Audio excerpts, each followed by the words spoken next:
Paper foundations. The first indication that something was wrong with the Foundation for Regional Development and Civic Participation arrived not through a human source, not through a financial audit, and not through any of the traditional investigative channels that might have been expected to flag an organization of its apparent size and scope.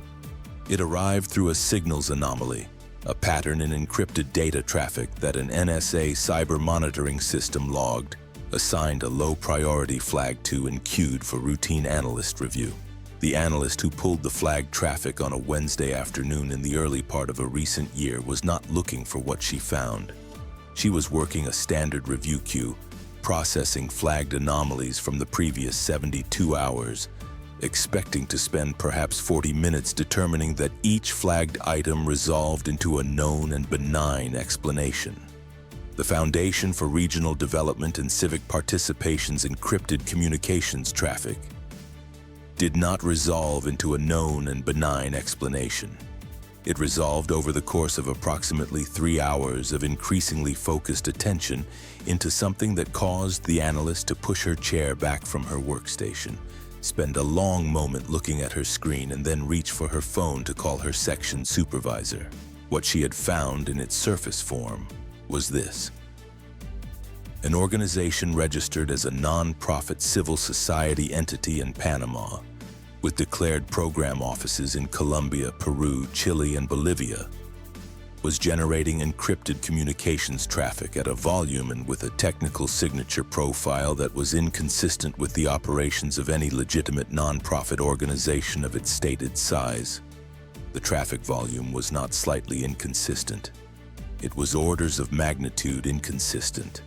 The Foundation for Regional Development and Civic Participation reported in its public filings a staff of 43 people across 5 countries managing programs in civic education, local governance capacity building, and democratic participation. Organizations of that profile generate a predictable range of communications traffic. The Foundation was generating traffic patterns consistent with an organization managing hundreds of active financial relationships, coordinating time-sensitive operational activities across multiple simultaneous geographic locations, and maintaining encrypted communication channels with external parties whose signal characteristics were, at the point of initial detection, unidentified. The section supervisor looked at what the analyst had flagged and made the same phone call the analyst had made, upward. Within 24 hours, NSA Cyber had assigned a dedicated analytical team to the Foundation for Regional Development and Civic Participation. The dedicated team's first task was characterization, building a complete picture of the Foundation's communications infrastructure, identifying all parties it was in contact with, and establishing the technical parameters of the encryption systems it was using. This characterization work took 6 weeks and produced results that progressively transformed the team's understanding of what they were looking at. The Foundation was not one organization. It was an interface layer, the most publicly visible node of a network that comprised, as the characterization work mapped it, at least 37 distinct registered entities across 14 countries in Latin America, Europe, and Asia. These entities included non-profit foundations, civic engagement organizations, research institutes, media development organizations, and several commercial consulting firms.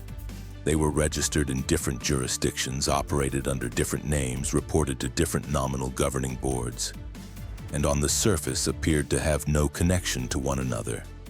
Beneath the surface, in the encrypted communications traffic that NSA Cyber was collecting and beginning to analyze, they were in constant contact, coordinating financial flows, operational activities, and strategic direction through communication channels that their operators had constructed with considerable technical sophistication. The encryption systems being used across the network were not uniform. Different nodes used different protocols, a layering strategy that the team assessed as deliberate, designed so that even if one node's communications were penetrated, the encryption protecting other nodes' traffic would remain intact and would require separate cryptographic effort to address. NSA Cyber's cryptographic resources were allocated across the network in priority order, beginning with the highest traffic nodes that the characterization work had identified as likely coordination hubs. The first encryption system to yield, a modified commercial protocol used by the Foundation's Panama node and its primary contact nodes in Colombia and Peru, took 4 months to break. The decoded communications from these nodes covered a period of 19 months of historical traffic and produced the analytical breakthrough that reframed the entire investigation. The Foundation for Regional Development and Civic Participation was not a non-profit organization that happened to have anomalous communications traffic. It was an operational front, one component of a structured influence and financial operations network that decoded communications identified through a combination of internal designators, operational references, and contextual indicators, as directed by an entity within the Chinese state apparatus responsible for external influence and information operations. The decoded messages did not use the directing entity's formal institutional name. They used an internal code designation that NSA Cyber analysts, cross-referencing the decoded traffic against existing intelligence holdings, assessed with high confidence as corresponding to a unit within the organizational structure of Chinese state external operations. The network's operational purpose, reconstructed from 19 months of decoded communications across the Panama, Colombia, and Peru nodes, was threefold. The first purpose was financial, specifically the movement of funds originating from Chinese state-connected sources through the network of front organizations in ways that transformed those funds into apparent donations, grants, and investment flows from legitimate civil society and commercial entities. The decoded communications documented financial operations with a level of procedural specificity that gave NSA Cyber analysts a detailed map of the laundering architecture. Funds entered the network through commercial consulting firms registered in jurisdictions with minimal beneficial ownership transparency requirements.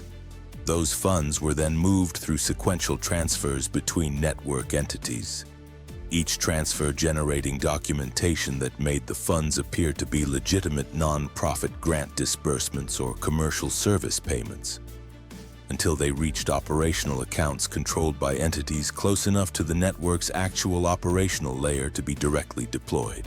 The total volume of financial flows documented in 19 months of decoded communications from the 3 initially penetrated nodes alone was approximately $340 million.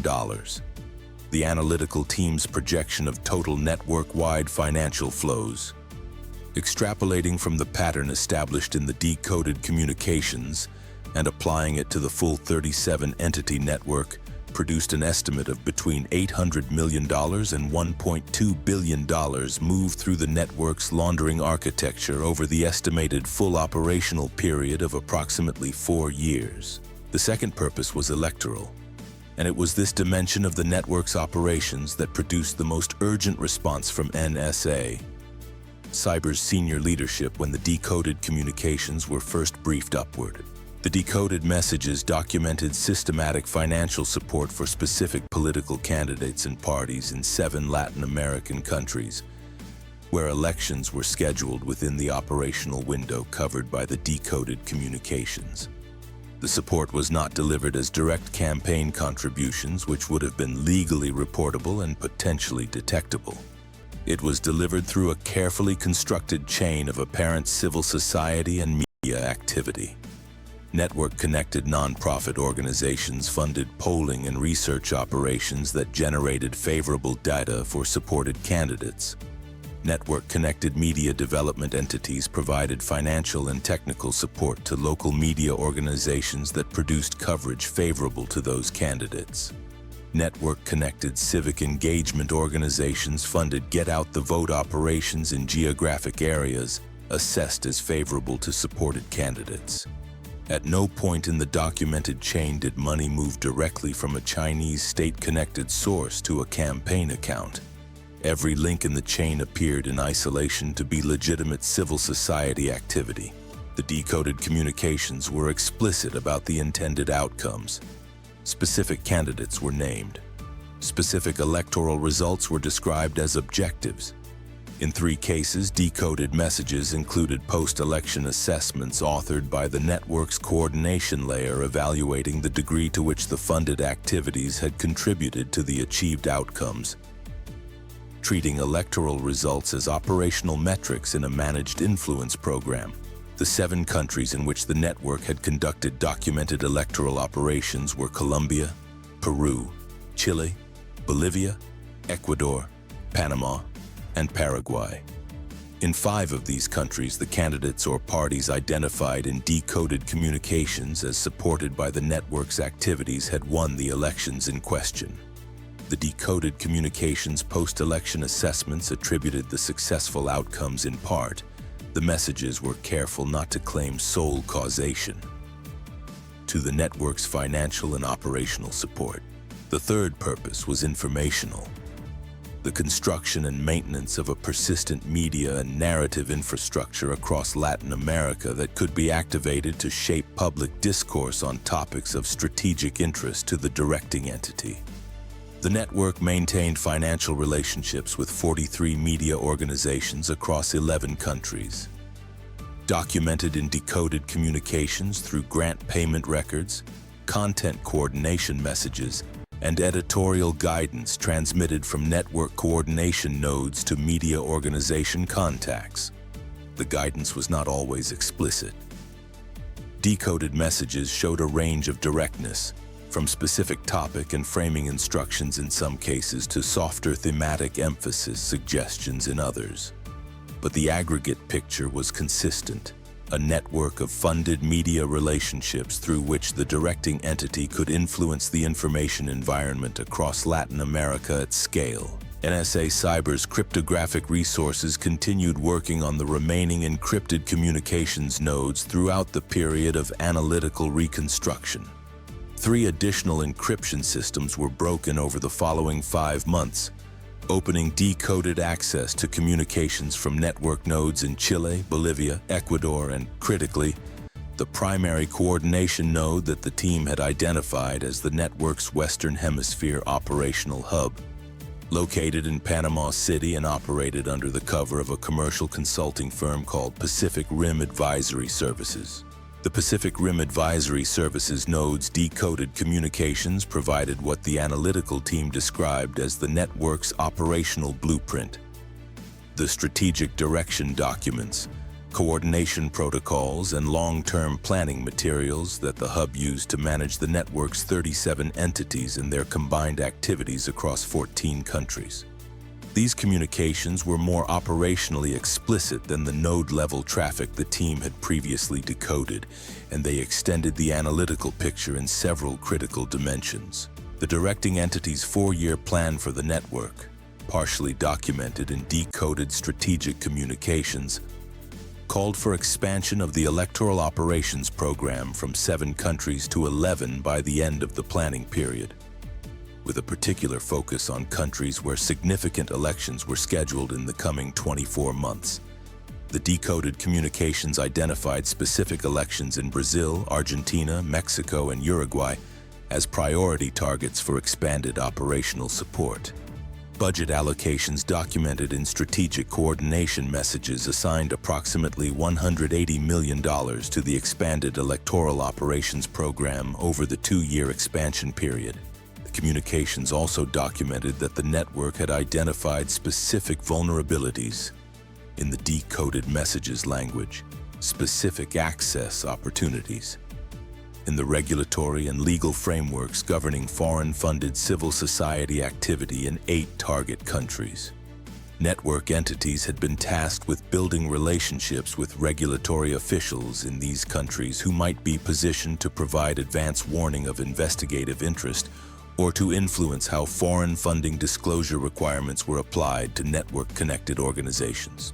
The timeline trigger that moved the investigation from analytical development to operational response came from a series of decoded coordination messages exchanged over 4 days between the Pacific Rim Advisory Services Hub and regional coordination nodes. The messages documented the final preparation stages for a major financial disbursement operation. the largest single coordinated fund movement in the decoded communications documented history. Approximately $67 million was being staged for simultaneous disbursement to network entities across 9 countries. Timed to proceed by approximately 6 weeks, a cluster of elections in 3 countries where the network had active candidate support operations. The disbursement was scheduled to execute within 19 days of the messages being decoded. NSA Cyber escalated the complete intelligence package through priority channels.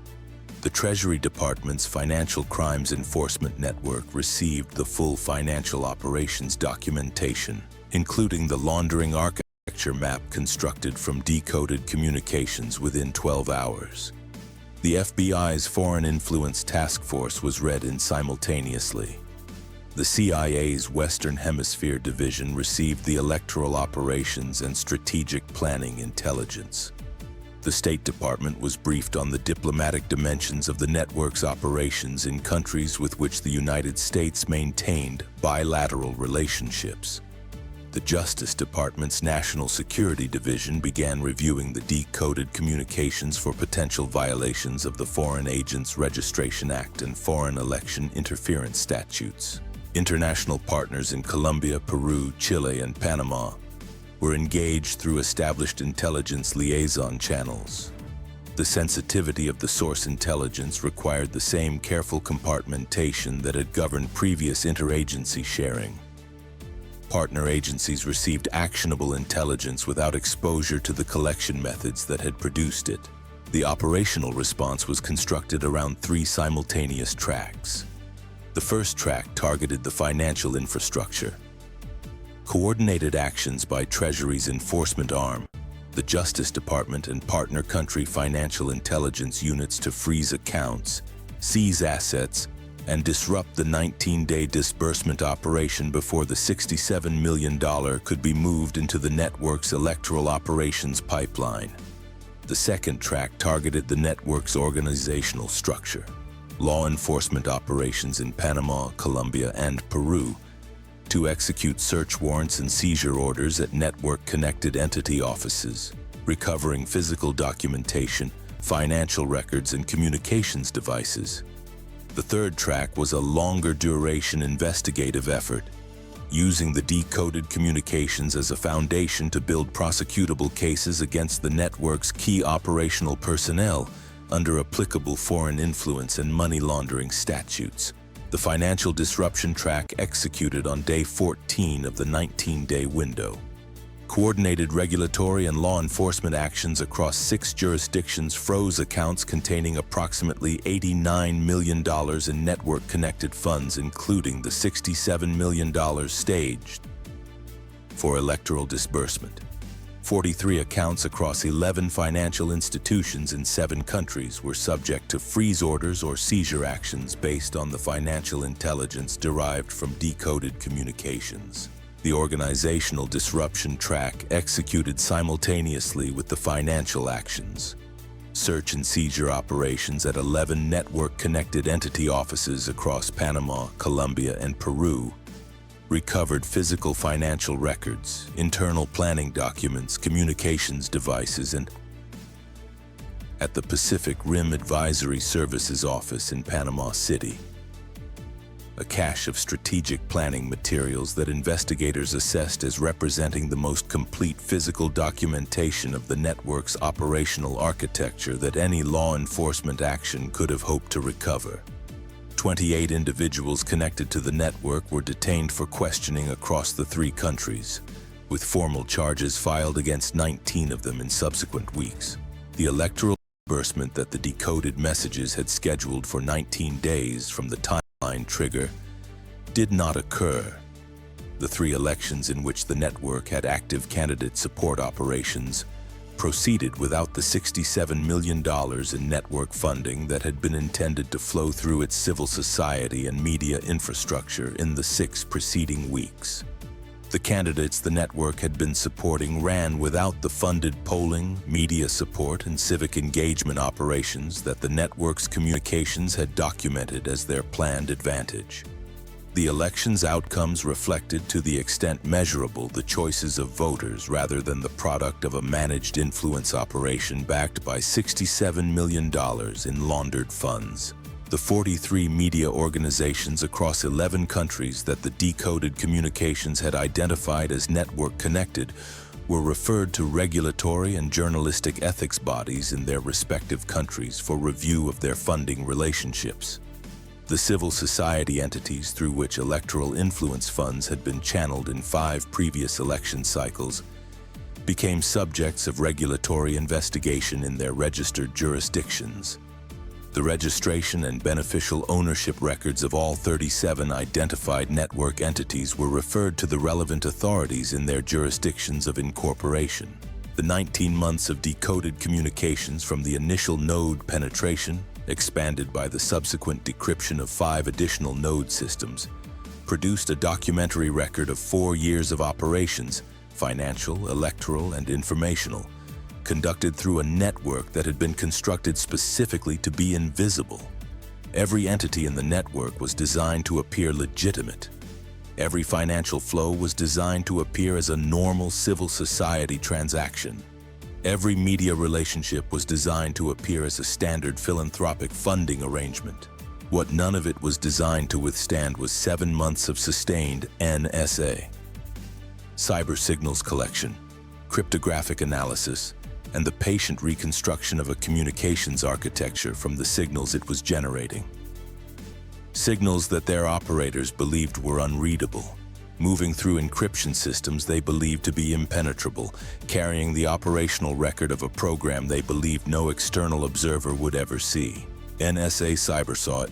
The signals carried everything. The financial architecture, the electoral targets, the strategic plans, the expansion timeline, the $67 million disbursement window. The photograph developed completely. 37 entities, 14 countries, 4 years, $800 million to $1.2 billion in documented financial flows, 7 election cycles influenced, and a 2-year expansion plan that would have extended the operation's reach to 11 countries and 4 additional elections. The disbursement did not happen. The expansion did not proceed. The network is dismantled. The signals told NSA Cyber exactly what it needed to know, exactly when it needed to know it. They always do. This is a fictional dramatization inspired by signal intelligence and cyber operations concepts. No real cases, individuals, specific methods, or NSA operations are depicted. All characters, organizations, operational details, events, and geopolitical scenarios described are entirely fictitious and are used solely for narrative and illustrative purposes.